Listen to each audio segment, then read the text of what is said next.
Christy, and I am here at the Renegade Craft Festival in Denver, Colorado.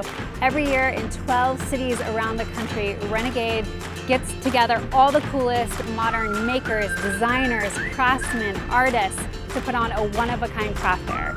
And today we're going to meet one of those artists, Anna VonRosenstiel of Carter & Rose, who makes beautiful handmade ceramic goods and wearables. So good to see you. This looks amazing. Thank you. So how did you get started doing this kind of work? I actually used to make ceramic dishes, and I was an art teacher, and so in the summers my husband and I would drive around and do all these craft fairs selling dishes. And then a really good friend of mine moved to Portland and we decided to start a store. And so we just started making products, and I was making my dishes one day and throwing all these little scraps of clay away. And she was like, wait a minute, what can we do with all these scraps? Let's do something completely different. And so we came up with using all the scraps to form these cones to hold plants. And then it was an amazing way to get plant life onto your wall vertically. So we just put them in our store and it was immediately the product that sold. And so we just ran with it. Yeah. I love it.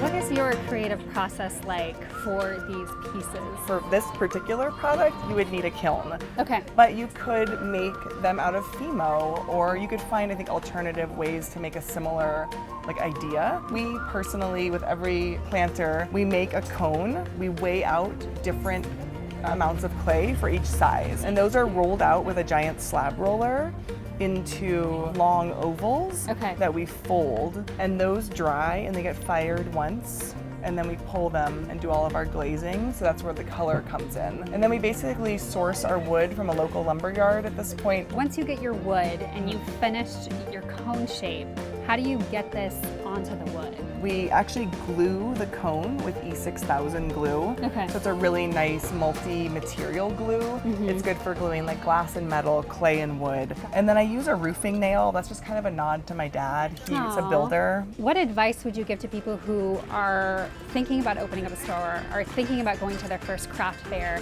What would you tell them, having all this experience and being where you are today? What advice could you give them? Just to really be able to let go and grab on to things that work, and really just put aside things that don't work and don't take it personally.